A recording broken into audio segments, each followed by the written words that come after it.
Bonjour Théo Leblanc, je suis absolument ravie de te recevoir aujourd'hui. Tu viens de souffler tes 17 premières bougies et déjà tu es un entrepreneur dans le vent. Moi, ce qui m'impressionne, c'est la vitesse à laquelle tu t'es saisi en fait de l'opportunité de créer une entreprise, vendre des formations et démarrer en tant qu'entrepreneur avec les IA.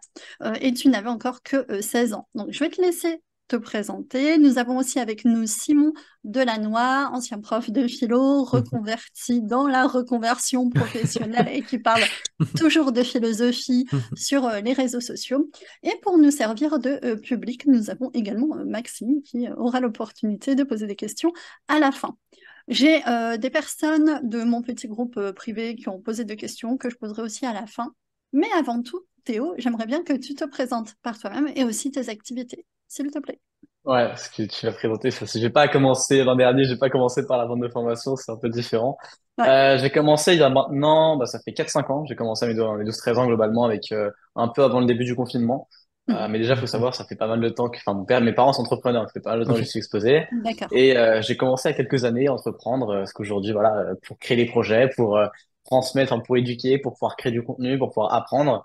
Et aujourd'hui, voilà, ce que j'essaie de faire, c'est de rendre l'IA accessible à tous. J'ai pris le virage de l'IA il y a maintenant presque un an, un peu plus d'un an même, parce que l'IA, ça faisait quelques années que ça me passionnait. Il n'y avait pas de contenu vraiment de qualité qui existe en français dessus, qui expliquait, Mhm. qui éduquait. Donc, j'ai voulu prendre cette opportunité-là, que tout le monde s'adresse à du B2B. Bah, je me suis dit, bah tiens, il y a personne en B2C. Ok, ça, c'est moins rentable pour l'instant, mais sur du long terme, si tu prends la pole position en B2C, t'es quand même très bien. Donc, c'est l'ambition, c'est voilà ce que je crée aujourd'hui, c'est créer la plus grande communauté francophone sur l'IA pour rendre l'IA accessible à tous avec des leçons, différentes choses, des formations, ce genre de choses. Enfin, pareil, il y a des formations.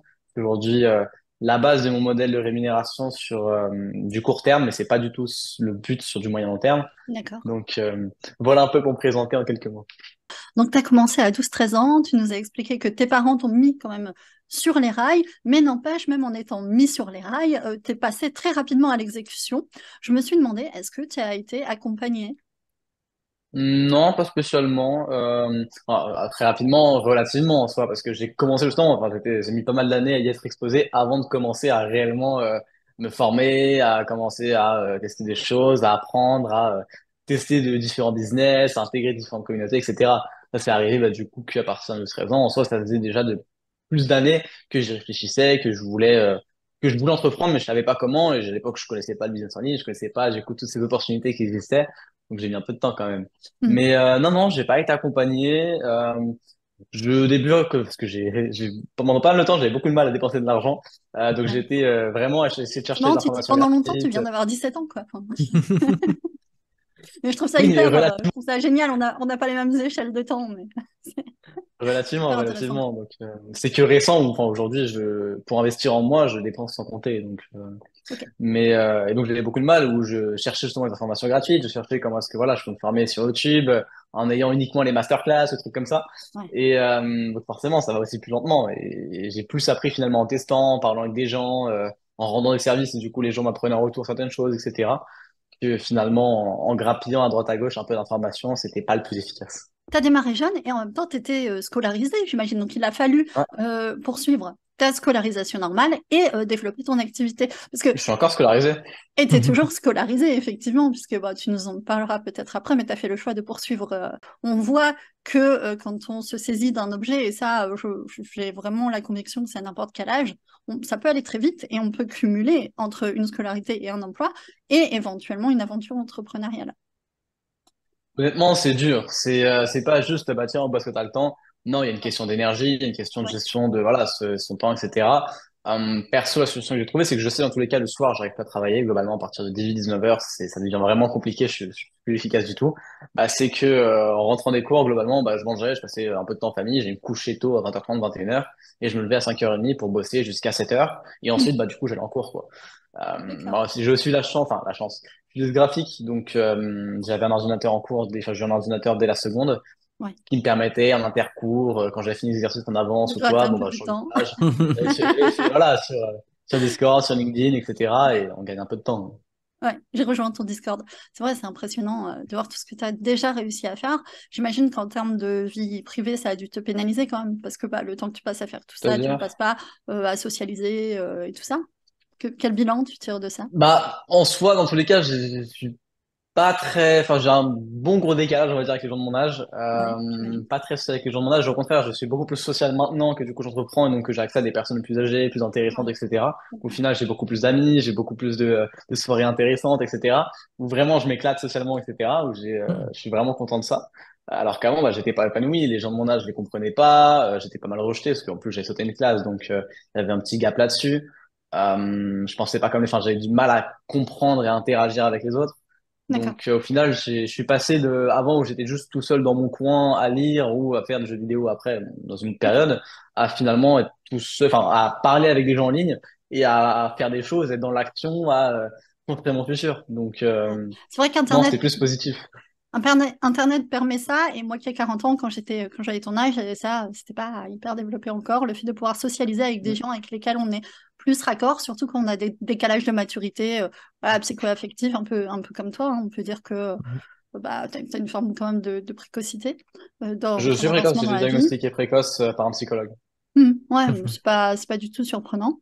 En tout cas, je trouve que voilà, cette histoire-là et d'autres histoires de jeunes voilà, qui émergent très fort comme ça, je trouve ça hyper enthousiasmant et ça montre que assez rapidement, on peut faire des choses qui sont remarquables et ça, comment dire, ça mène plein de choses fraîches et positives dans le monde des gens qui veulent entreprendre. Donc, merci d'être là et de nous offrir ton témoignage. Voilà, je te suis sur LinkedIn, tu as plus de 20 000 abonnés, je crois.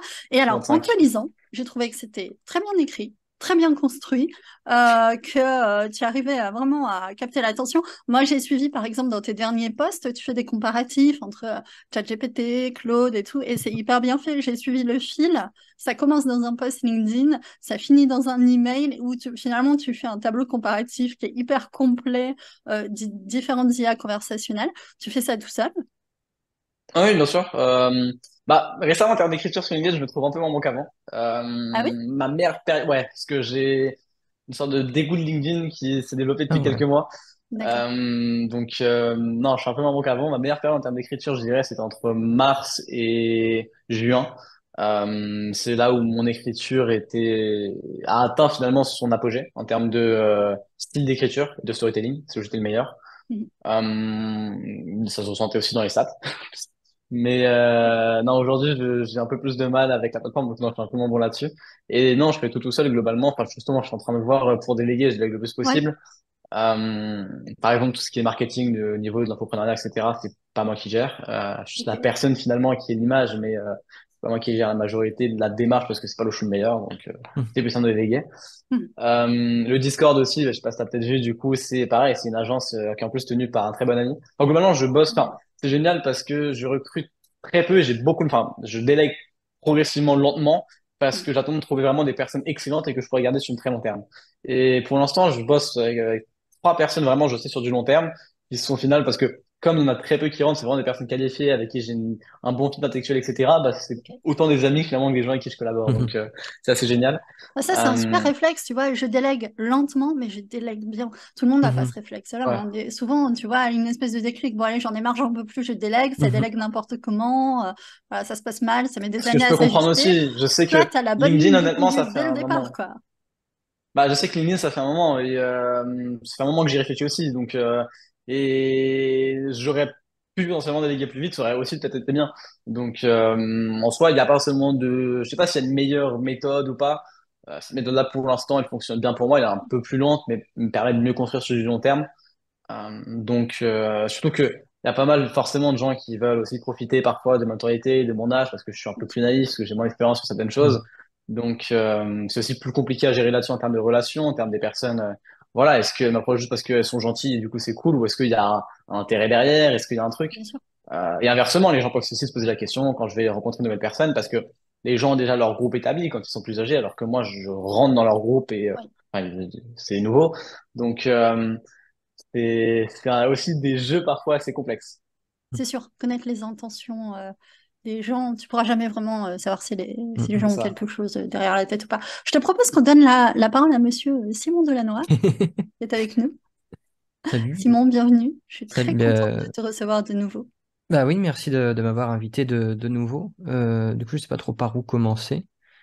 Est-ce que je me représente ou on dit que Alors oui, tu peux ouais, éventuellement te représenter pour les personnes qui n'auraient pas vu ouais, la première vidéo. ça Je pense qu'elles marche. sont nombreuses.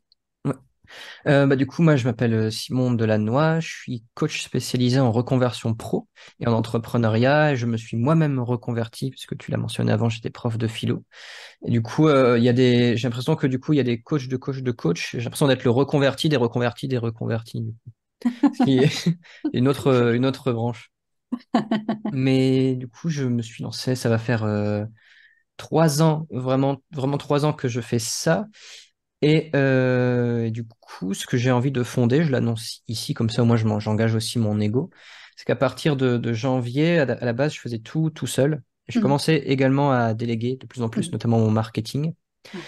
pour fonder une école en ligne qui s'appellerait l'école de la voix, Mhm. qui serait une école de reconversion, mais avec une grande teinte de philosophie, pour justement que le métier que les gens vont découvrir soit l'incarnation de ce qu'ils veulent faire dans la vie, pour vraiment pouvoir vivre une vie philosophique et mettre son travail au service de sa vie.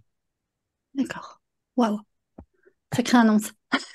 Ouais, Alors moi, ça fait. ça m'intéresse à fond parce que alors, tu ne le sais pas, Théo, mais nous avons fait la même fac de philo avec Ouais. Simon. Ah, ok. On l'a découvert il y a pas très longtemps. Ouais, Par, par C'est hasard. drôle. pas en même temps, je pense, mais au même endroit avec certains mêmes profs. Ouais, tout à fait. Et donc, ces histoires de voix et tout ça, évidemment, ça me parle beaucoup. Et en fait, on a eu une discussion la dernière fois avec Simon, quand on s'est rencontrés en vidéo.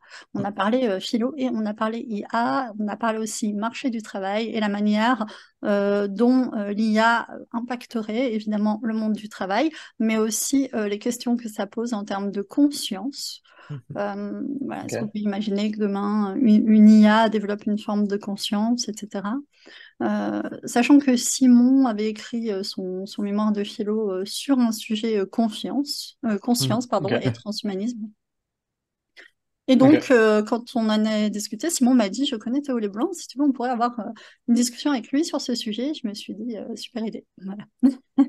Ok. Ça permet en plus de mixer plusieurs visions, notamment la vision d'une jeune génération qui a vraiment le nez dans les IA. Donc, j'aimerais bien. Est-ce que tu as une question que tu veux poser là tout de suite, Simon? Euh, alors là, plein, il y en a plein qui pop dans ma tête. Il y en a plein qui posent dans ta tête. Non, je sais pas si on peut faire un fil directeur. Je pense on pourrait se poser, commencer peut-être par se poser la question du mythe. Est-ce que par exemple l'IA, c'est une bulle qui va s'éclater un jour, ou est-ce que je crois que OpenAI a des difficultés à faire rester les utilisateurs de GPT. La Euh, difficulté, c'est qu'ils ont eu pour la première fois de leur histoire une baisse du nombre d'utilisateurs mensuels. Ils sont passés de plus de 150 millions à 180 millions. Moi, ça fait quand même déjà En pas mal de 3 mois. personnes. C'est pas, voilà, c'est pas non plus une baisse démesurée quand on compare au lancement. Voilà, ça reste Mhm. énorme Ouais. relativement. Donc, Ah ouais, c'est aussi normal que Mhm. sur une descente de hype globale de l'IA, bah, que forcément, il y a moins de gens Mhm. qui utilisent du coup ChatGPT. Mhm. Hmm, Ouais. ok. Donc Parce toi, que tu penses ouais. il y a eu une exponentielle, hop, et il y aura peut-être un rebond, quoi. C'est ça. Bah oui, forcément. En revanche, je sais pas, non, pour moi, on est encore clairement dans la bulle. Mhm, Ça, c'est évident. La bulle, elle va durer quelques années, alors avec des hauts débats, etc. Mhm. Mais non, on est clairement encore dans la bulle sur l'IA. C'est en train de repartir un peu avec pas mal d'annonces qui sont faites, même si c'est moins grand public. Du coup, les gens en parlent moins. On en parle pour des trucs moins utilisés. Genre récemment, ce qui a été une grosse trend, c'était les covers IA, les mhm, musiques avec Mhm. des voix d'influenceurs, etc. Bon, c'est pas les trucs les plus utiles, surtout quand il y a tellement de choses qui sont lancées qui sont complètement Mhm. ouf. C'est aussi mon rôle, voilà, de vulgariser ça au grand public, d'arriver à être viral sur des trucs éducatifs, ce qui est chaud, mais qui se fait. Mhm. Euh, mais, euh, mais non, non, on n'est pas du, enfin, la bulle n'est pas du tout en train de retomber aussi vite après seulement un an. Mhm. Ah non, je pense pas. C'est parce qu'il y a, quand je regarde, du coup, je fais un peu de la veille sur ce que dit la philo un petit peu sur l'IA pour une fois qu'ils s'intéressent à un Ouais. truc et qu'ils n'ont pas 20 ans de retard. Euh, et le ouais, problème, c'est carrément. que la plupart des philosophes, notamment en France, sont très âgés. Et du coup, il y a Ouais. toujours cette réticence du genre, oh oui, c'est un mythe, on n'en parlera plus, etc., etc. Alors que je me fais exprès d'être l'avocat du diable. Je Mais suis presque sûr qu'il devait dire la même chose à propos d'Internet. ah oui, D'accord. ouais, ça j'en suis sûr, hein. C'était vraiment. C'est quoi Internet, nanana, c'est On ouais, les jeunes, n'entendra machin. plus. On n'entendra plus parler, tu parles. Donc C'est non, évident. je pense pas que ce soit un mythe. Je pense que ça va juste s'installer progressivement dans nos foyers, comme l'électricité, comme l'eau courante. On a cette chance ici. Ouais. Et Internet et les ordis, etc. Mhm. Mm. Ouais, ce qu'il faut voir, c'est qu'il y a l'IA que j'appelle explicite et l'IA implicite. Théo, tu en parleras, je pense, mieux que moi. Il y a les IA qu'on voit, parce qu'on doit faire un mouvement, une action explicite pour y accéder. Donc, typiquement, je Ouais. vais sur ChatGPT ou sur Claude ou autre chose. Et j'en fais usage, où j'utilise une IA pour faire des shorts à partir de mes vidéos ou que Mhm. sais-je. Et il y a toutes les IA implicites qui sont intégrées de plus en plus, et on en a aujourd'hui. J'utilise des compagnons IA pendant cet enregistrement. Mhm. Et les IA donc implicites intégrées dans les outils et qu'on ne voit pas. Exemple, les systèmes de recherche dans Google Photos. Exemple, les réseaux sociaux, les algorithmes qui utilisent de plus en plus pour profiler les gens des IA, etc.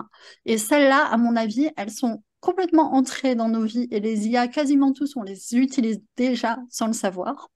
Okay. Bien Ne sûr. serait-ce que parce qu'on est pas mal enregistré par ça, Mhm. qu'on le veuille ou non, d'ailleurs, par nos téléphones, et qu'il y a un traitement par IA de ce qu'on se dit a posteriori. Donc l'IA, en fait, elle est là. Elle est là. Même plus simplement, je sais pas où est-ce que les personnes enfin, où est-ce que les personnes qui regarderont ce podcast le regarderont, Mhm. mais ça a probablement été mis en avant par l'algorithme qui se base sur de l'IA pour Yeah, fonctionner. Mhm. Ouais. tout à fait. Moi, j'ai une question. On m'a dit, alors tu vas voir, c'est une question très claire. Question pour toi, Ok. Théo. Ouais. Terminator, est-ce crédible pour notre génération ou la suivante? Ou est-ce qu'il y aura toujours quelque part un bouton off évitant un cataclysme? Alors, un bouton off, non, pas dans la forme dans laquelle on l'entend. Par contre, c'est un Terminator. Ça dépend son nom par Terminator, mais déjà de la conscience, techniquement, on n'en est pas capable aujourd'hui. Et enfin, techniquement, on ne voit pas comment est-ce qu'on en serait capable. Alors, l'humain est toujours capable de se surprendre par ses Mhm. évolutions, mais pour l'instant, on ne voit pas comment est-ce que techniquement on pourrait s'approcher enfin, des prérequis. Et en plus, quel serait l'intérêt de créer, enfin, l'intérêt de l'IA, c'est finalement qu'elle permet d'avoir des robots qui n'ont pas de conscience. Donc, ce serait enfin, ce Mhm. serait d'un point de vue purement capitaliste, quel serait l'intérêt de créer une IA avec de la conscience? Mhm. Ok. Le défi technique est là, et le défi technique est intéressant pour la science, on en créera probablement une un jour, mais je pense pas que ça arrive si vite que ça, parce que c'est pas intéressant en fait. Enfin, Mhm. y a aucun Après, je intérêt pense que dans l'idée commercial. de Terminator, il y avait l'idée de la fin du monde et tu vois, la destruction de l'humanité et tout ça. Bon, il n'y a Bah pas besoin des IA oui, pour c'est ça, hein. probable, mais voilà, il y a plein de choses. Il y a le réchauffement climatique, il y a les guerres, en soi, il y a plein de choses qui pourraient nous dire que ça arrive. Donc, c'est compliqué à dire, bien sûr. Parce que il y a plein de choses qui pourraient amener la fin du monde. Donc, c'est au-delà des IA, oui, peut-être, mais Mhm. Ok. Merci ça à serait toi. bien ta C'est quoi question. ta vision sur l'impact des IA sur le monde du travail à court, moyen terme? Bah, que c'est la révolution, enfin, ça fait partie des différentes choses qui amènent la révolution industrielle du siècle. Mhm. C'est quatre pans. Du coup, vous en avez parlé en plus, c'est l'IA, la robotique, le Mhm. transhumanisme et la cybernétique, qui font partie les quatre d'un ensemble et parce que ça va de plus en plus vite. On saurait plus très clairement les séparer sur plus de temps, mais les quatre ensemble, ça forme ce qui est la révolution industrielle du siècle parce que combiné, c'est là où on change vraiment de paradigme, où on est capable de générer, enfin, d'être beaucoup plus efficace, de faire beaucoup plus. Et donc, parce qu'en plus, ça se combine parfaitement. L'IA est capable de créer, enfin, l'IA est capable de donner une sorte d'intelligence et donc d'aider à prendre des décisions. La robotique, du coup, ça crée finalement des sortes de corps humains capables, bah, du coup, d'agir, d'avoir un impact dans le monde physique. Ouais. Le transhumanisme, ça nous augmente pour parfois nous mettre au même niveau que l'IA ou s'associer avec elle, etc. et profiter des différentes choses avec la robotique aussi. Et la cybernétique, c'est ce qui va nous permettre en termes de puissance de calcul, en termes de technique, de tout ce genre de choses, d'aller encore plus vite, d'être au niveau, d'avoir encore plus d'intelligence, potentiellement d'aller dépasser ces barrières techniques dont on parlait qui sont liées à l'IA, donc avec les ordinateurs quantiques, avec ce genre de choses. Mhm. Donc il y a pas mal de choses super intéressantes qui arrivent dans ce siècle. Merci. Simon? Ouais. Je voudrais juste revenir sur la conscience avant d'entamer là-dessus. C'est on a une grande peur que l'IA prenne conscience et qu'elle soit consciente de ce qu'elle est occupée de faire. Et ce à quoi on pense pas, c'est que la plupart des humains n'ont pas du tout conscience de ce qu'ils sont eux non plus occupés de faire, du coup.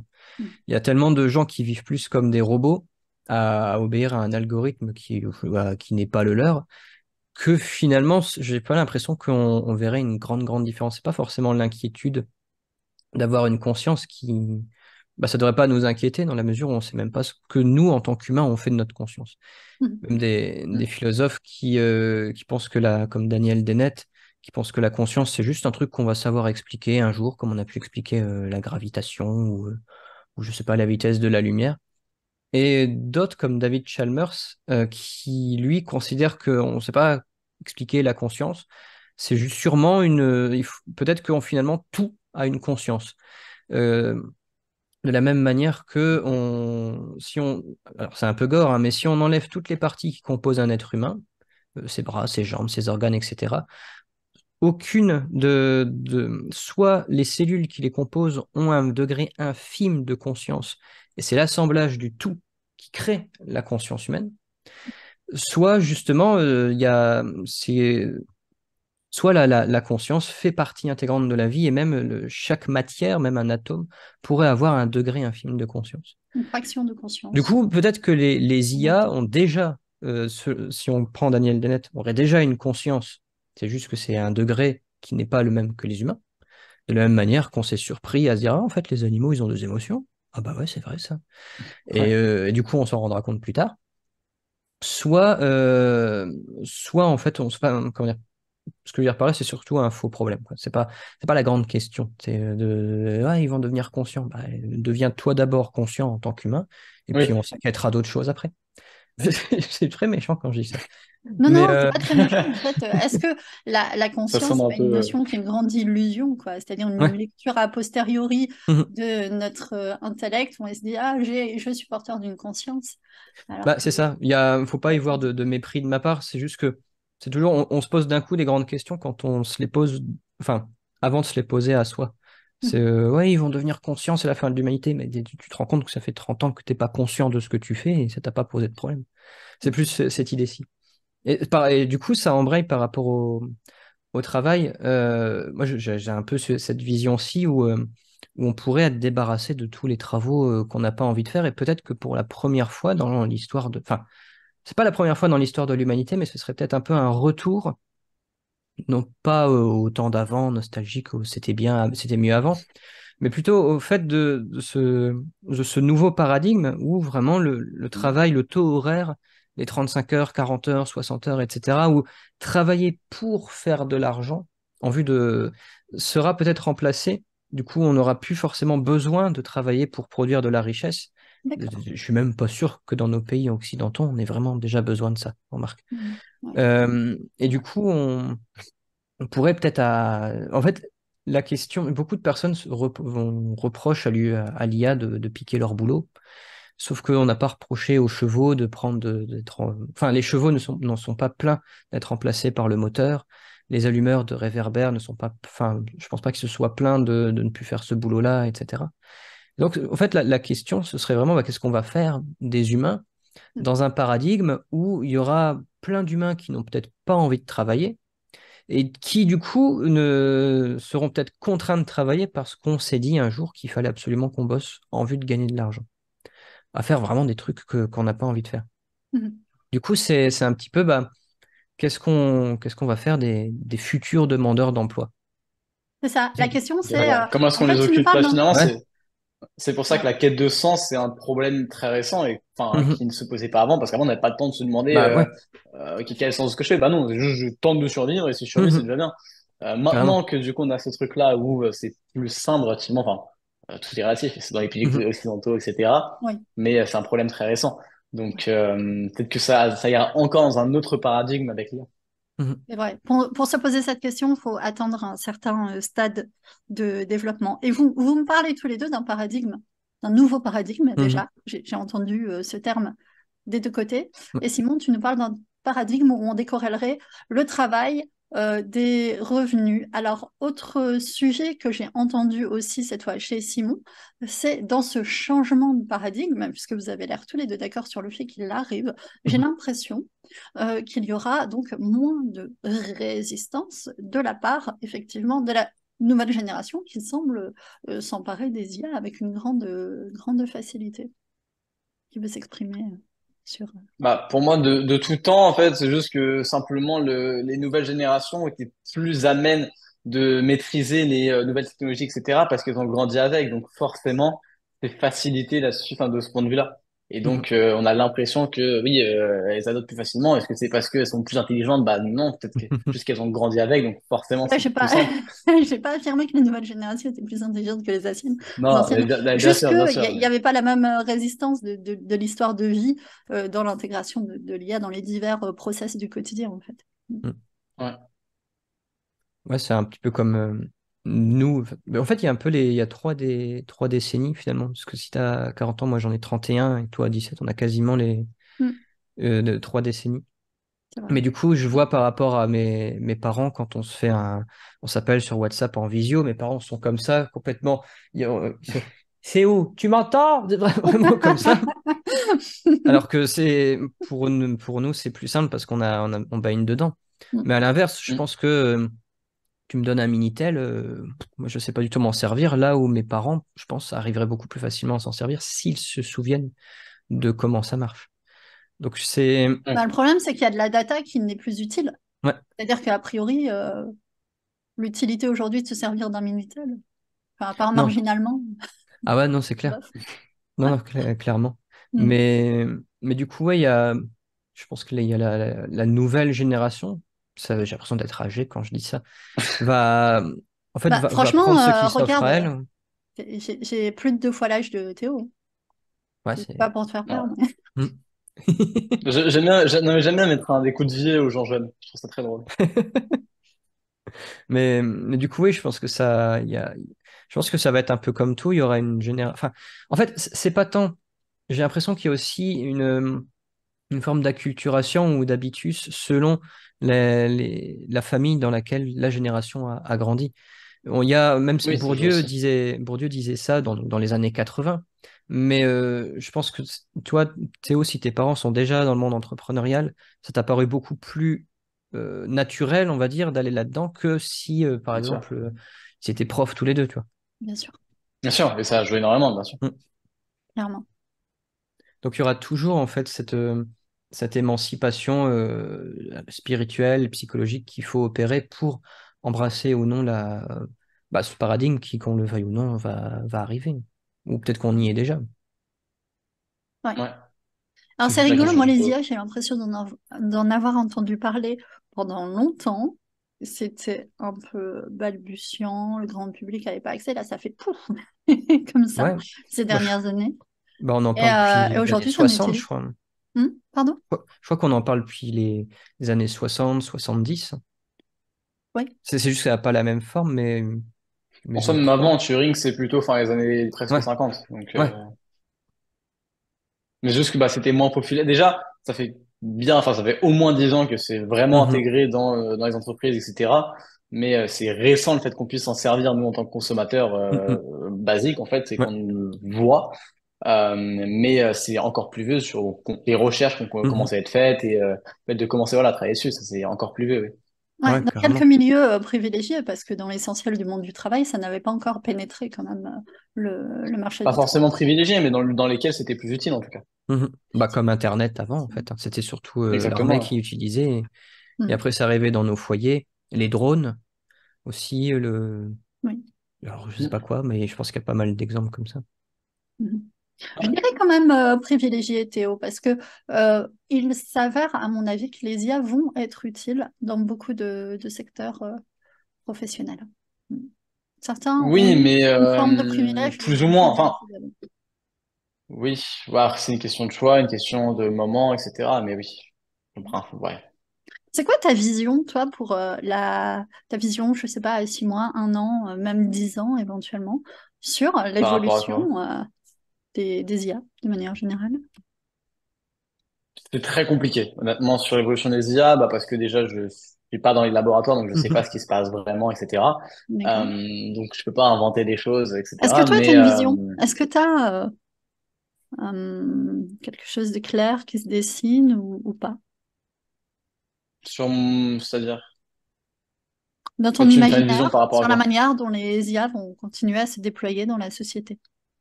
Bah, comme j'ai dit, c'est très dur de prévoir ou même d'imaginer comment ça pourrait se passer, etc. Parce que bah forcément, généralement quand quelque chose paraît probable, finalement il n'arrive pas. Donc c'est presque miracle finalement que quand on pense que quelque chose va arriver, ça va pas arriver. Donc c'est compliqué à dire. Bien sûr que enfin, la vision c'est que ça va devenir un indispensable dans notre vie, que enfin, ça va devenir comme le téléphone, enfin ça va devenir juste inconcevable de bah, comment est-ce qu'on faisait sans en fait. Mhm. Donc ça va devenir normal de vivre avec.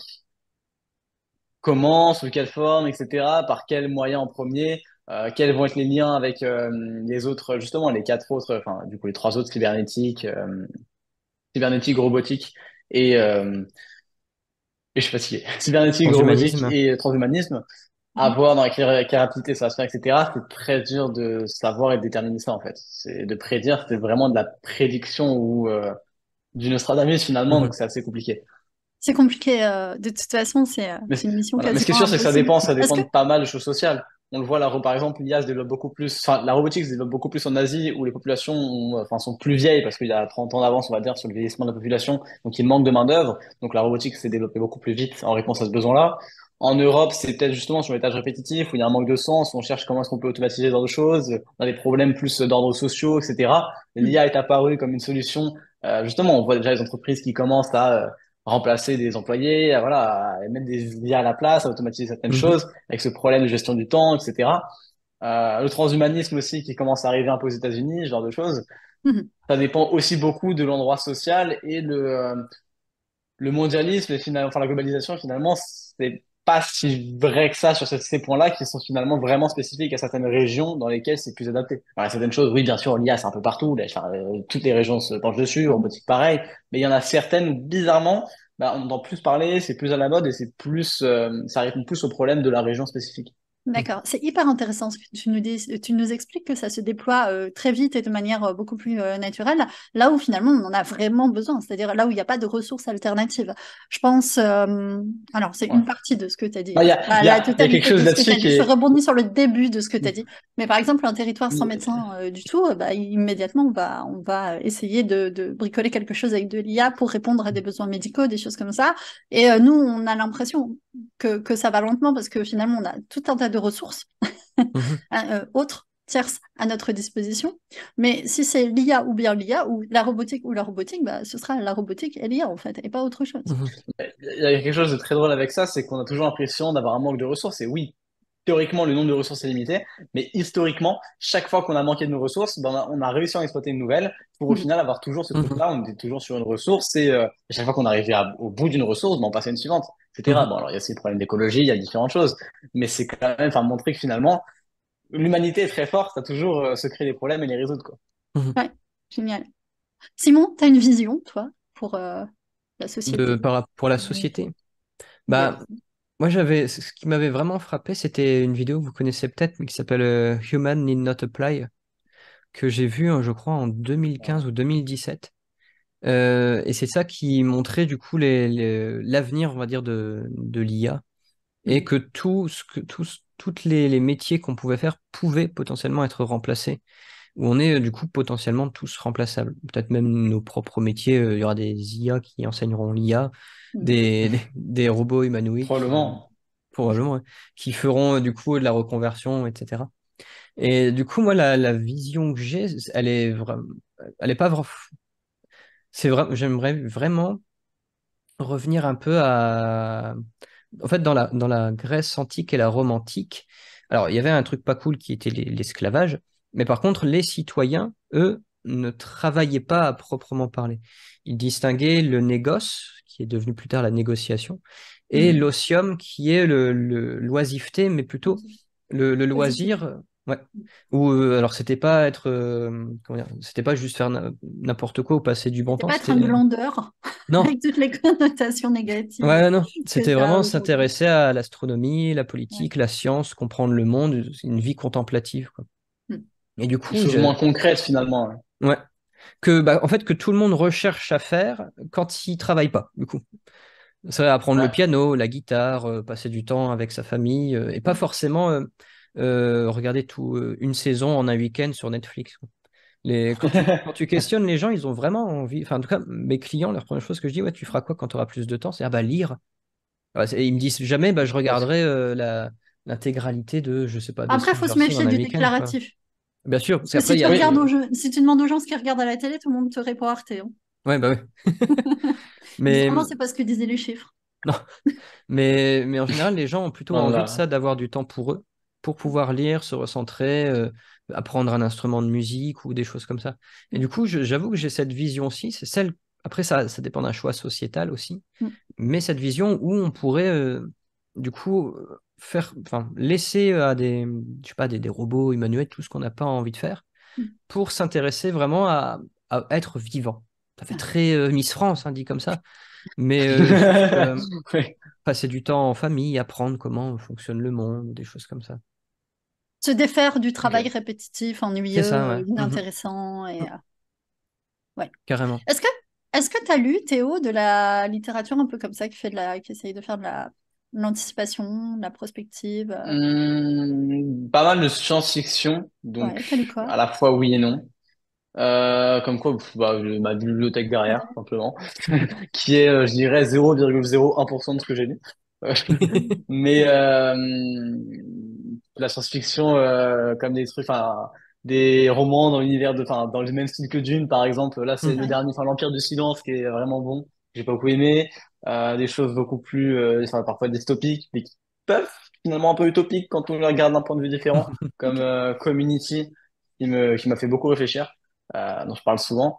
J'ai dit quoi? J'ai lu un peu de non-fiction récemment, sinon je lisais beaucoup de fantastique quand j'étais plus jeune. Enfin, différentes D'accord. choses. Surtout, en fait, beaucoup de fiction qui font réfléchir, qui, au final, n'apprennent rien de concret, mais permettent de développer finalement la réflexion et donc d'aller encore plus loin dans ses pensées. Eh oui, la capacité d'anticipation et la capacité de simuler par l'imagination un futur possible ou des futurs possibles. Quand j'étais plus jeune, Exactement. j'ai beaucoup lu, moi, Philippe Cadic, je te Mhm. recommande vivement. Voilà, les D'accord? androïdes rêvent-ils de moutons électriques, Minority Report, Blade Runner et tout ça. Tu devrais t'éclater D'accord. là-dedans. Je regarderai. Mhm. Simon, toi, tu as lu un peu de prospective, de SF? La SF, c'est vrai que c'est pour ça, c'est génial, quoi. Mhm. Bah, en tout cas, dans la littérature philosophique, il n'y a pas grand-chose. J'ai lu un hors-série de Philosophie Magazine, du coup, sur l'IA, mais de livres sur l'IA spécifiquement, non. Par contre, il y a un film qui m'avait frappé, c'était Her, où justement, il y a Joaquin Phoenix qui joue un type qui, je crois qu'il écrit des lettres pour des gens. Et en fait, il y a il achète un système opérateur, enfin une IA en gros, qui prend la voix, Ok. une voix humaine qui s'appelle Samantha et qui vraiment, on a l'impression que il peut converser avec elle comme il converse avec n'importe quel humain et il en tombe amoureux, du coup. Parce que Ok. ce qu'on apprend un peu plus tard, je vais pas tout spoiler non plus, mais c'est qu'il a eu un divorce très difficile, qu'il a du mal avec les femmes, qu'il a du mal avec la souffrance en général, et du coup, il se dit, bah, je peux pas Donc, souffrir, du coup, en étant amoureux d'une IA. Et finalement, ouais. il se rend compte que si, parce que de plus en plus l'IA grandit, plus elle prend de plus en plus de conscience, en tout cas, une simulation de conscience humaine. Et donc, ils arrivent à s'engueuler, à dire, mais pourquoi tu as parlé à cette personne? Ah, du coup, t'es pas mon seul système opérateur, t'es pas ma seule IA, tu bosses avec d'autres personnes, mais c'est pas possible, etc. Et du coup, là où il y a beaucoup de personnes qui craignent un peu la fin de l'humanité, comme on a cru que les réseaux sociaux allaient être la fin des interactions, etc., on voit que ça n'a pas remplacé, ça a juste permis de faire quelque chose de manière différente. Et du coup, je pense que il y aura toujours un besoin d'humains, de voir des humains qu'on le veuille ou non, hein, ce que Kant appelait l'insociable sociabilité. C'est-à-dire Mhm. on a beau des fois être misanthrope, on se met le film Seul sur Mars montre bien ça. Je sais pas si vous l'avez vu où Matt Non. Damon se retrouve seul sur Mars pendant plus d'un an, je crois, parce qu'il a été oublié, on va dire, sans spoiler. Et il se rend compte qu'il a besoin en fait d'interagir avec des humains. Du coup, Ok. on aura toujours besoin d'humains pour interagir avec des humains, et je pense qu'en fait, l'IA va se greffer un petit peu à des choses qu'on fait déjà, et ça sera juste comme on a des animaux de compagnie, qu'on appelle aussi des individus non humains ou des êtres vivants non humains, je pense que l'IA par la suite pourra faire partie de ça. Chat GPT-4 est plus mon collègue qu'un simple outil. Mhm. Ouais. Je comprends. Et en même temps, Alors, tu vois, il Pi, va y avoir... le Pi AI est vraiment ce truc-là. ou a pour but de converser comme si c'était un humain avec qui on discute de différentes choses, etc. De qui? Comment? L'IFP AI, Ah, je connais qui est pas du fait tout. par plusieurs personnes, dont un des fondateurs de LinkedIn, Ok. Ah, je Hmm. connais pas. Ouais, je pense et qu'encore une qui fois, est il va y vraiment avoir deux sympa. cas de figure. Il y a les gens qui ont accès à une forme de vie amoureuse et ceux qui n'ont pas accès à une forme de vie amoureuse avec des humains qui, eux, du coup, assez naturellement vont adopter l'IA. Mhm, Et il y a ceux Ouais, qui y ont accès et pour qui ce sera plus une solution, entre guillemets, mhm. tierce Ouais. ok, ou ouais, complémentaire. Enfin, en tout cas, Mhm, autre chose. C'est toujours deux cas de figure, en fait. La question étant, as-tu une alternative ou pas à l'IA? Et en mhm, même temps, il y a un autre sujet qui est, et qui m'intéresse beaucoup, qui est le sujet comment dire, d'espace concurrentiel. C'est-à-dire que les gens qui vont ok, adopter l'IA, notamment en termes de production, vont être quand même beaucoup plus productifs que ceux qui vont pas l'adopter. mhm, Et tous ceux qui ne l'adoptent pas risquent de devoir, en courant, se remettre au pas pour ne pas finir complètement largués. Théo, mhm. tu en as quelque chose là-dessus? Qu'est-ce que tu en penses? Bah, forcément, oui, on n'aura pas le choix de l'adopter. Enfin, les personnes qui refusent d'adopter certaines choses, historiquement, c'est celles qui, au final, se retrouvent larguées, bah, parce qu'elles sont derrière, parce qu'elles n'acceptent pas le changement et différentes choses qui peuvent se passer. Donc, oui, forcément, en fait. Mm. Ou alors il restera une espèce de hyper luxe, 100% humain, Hyperlux? extrêmement pour le haut des classes sociales. Qu'est-ce que l'on entend par hyperlux? Je ne maîtrise pas ce concept. Bah, l'équivalent, par exemple, du très haut de gamme, tu vois, du luxe où les sacs à main sont encore Ah, cousus ok, je vraiment à croyais la que main c'était, par ok, des vrais oui, gens ok, oui, non, marchands. ok, je croyais que c'était un terme en lui-même. Non, non, Ok. c'est le super luxe en fait. Mhm. Waouh, un humain a participé à la fabrication de cet objet. On a une question de Maxime qui demande si tu es favorable au revenu universel, étant donné que ben, la productivité, elle va basculer doucement du côté de l'IA. Bah, théoriquement, sur le revenu universel, sur le principe, c'est bien, mais en pratique, c'est juste impossible à mettre en place, dans le sens où aujourd'hui, concrètement, enfin, ce serait extrêmement compliqué déjà d'où trouver l'argent, en termes de valeur, etc. Donc, utopiquement parlant, oui. En pratique, c'est pas faisable. En Mhm. tout cas, pas dans le monde actuel. Pas dans le monde actuel. Et dans l'absolu. Idéologiquement parlant, non. Je suis Ouais. plus genre sur un principe de mécène, etc. Pourquoi pas, ça peut être intéressant. Mais au principe de revenu universel, je suis pas méga favorable. Ouais, je voudrais revenir un peu sur l'histoire du transhumanisme, parce que du coup, on parle d'IA, transhumanisme, cybernétique, et je ne sais plus le dernier terme. Mais il y a un philosophe Robotique. les robotiques, ouais. Il y a un philosophe qui s'appelle Andy Clark, qui a écrit un livre qui s'intitule Natural Born Cyborg, ou Né Mhm. naturellement cyborg. Et en fait, il part du principe que, en tant qu'être humain, comme on a un rapport médiatisé, au sens où on a un média entre nous et le monde, par le biais d'outils, ces Mhm. outils sont déjà une extension de notre propre corps. Mhm. L'avancée technologique n'a fait que les incorporer de plus en plus.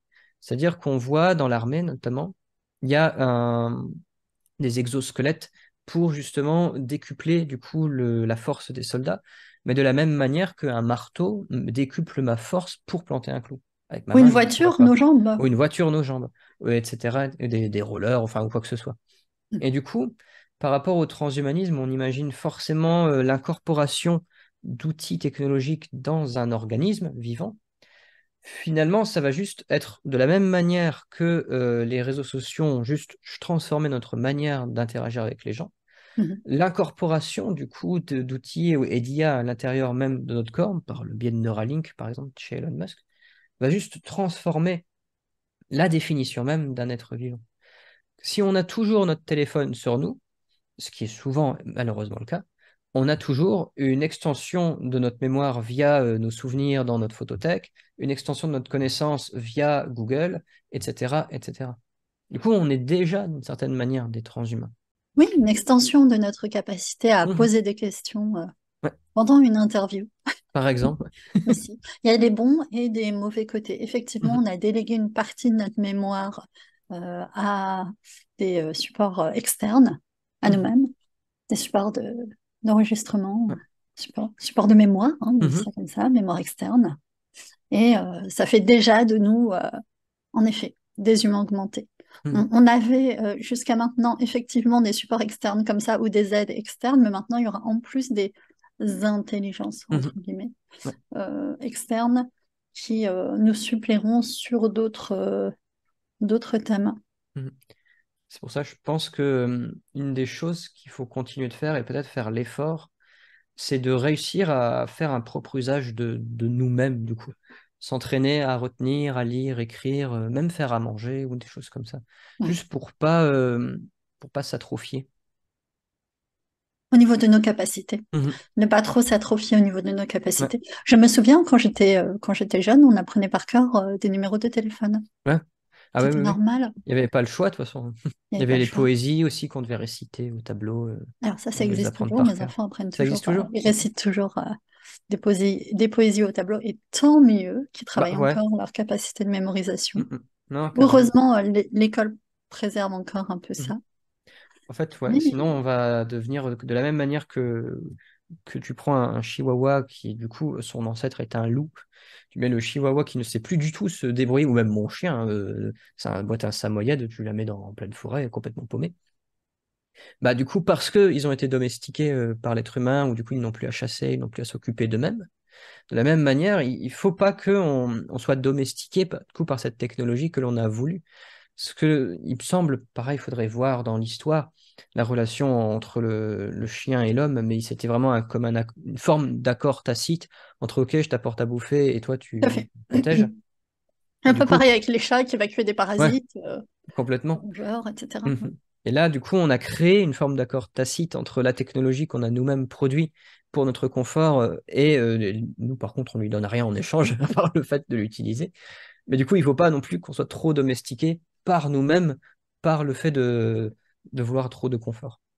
Ouais.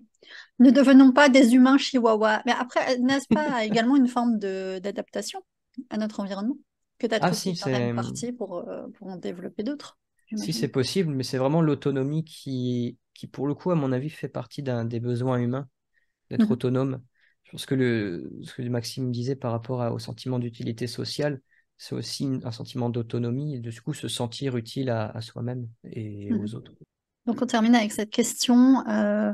Va-t-on se sentir inutile et un peu Mm. dépossédé de notre utilité sociale? Ouais, on n'a pas forcément répondu à la question, là, cette question en suspens, mais parce On que va laisser cette question c'est difficile de en répondre comme suspens, ça. en réflexion. Et pour les gens qui auront écouté jusque-là, bah, mettez votre avis en commentaire pour nous montrer que vous êtes restés jusqu'au bout Mm. de la vidéo. Vous pouvez Vous pouvez commenter Chihuahua. retrouver Simon, vous pouvez retrouver Simon et Théo sur LinkedIn. Ils publient tous les jours quelque chose, ou quasiment tous les jours, en tout Mm. cas régulièrement sur LinkedIn. Toi, tu es passé à deux, trois publications, je crois, par semaine. Tu as réduit un petit peu. Ouais, avant j'en faisais 5 par semaine, et là l'idée c'est d'en faire 3, mais des publications en béton. Parce que chaque semaine j'envoie un cours de philo-pratique par mail d'une dizaine de pages, et ça prend aussi beaucoup de temps. Et c'était hyper intéressant. On a parlé d'intelligence artificielle. Et je pense que c'est pas la dernière fois qu'on en parle. Et puis on va voir comment tout ça évolue dans les mois à venir parce que pour l'instant, ça va très vite. Merci beaucoup, Simon Delannoy. Merci, Et de puis un rien. mot de la fin. Oui, je sais pas. Le mot de la fin? Non, ce serait plus une invitation à continuer à faire un bon usage de soi-même. Faire un bon usage de soi. Moi, j'ai un mot de la fin. Vous l'avez utilisé tous les deux. C'est paradigme. Changement Ouais. de paradigme. Je retiens. Ce sera pour moi le mot qui synthétise notre, notre rencontre à tous les trois. Merci à vous qui nous avez écoutés, regardés. Et puis à très bientôt. Ciao, À ciao.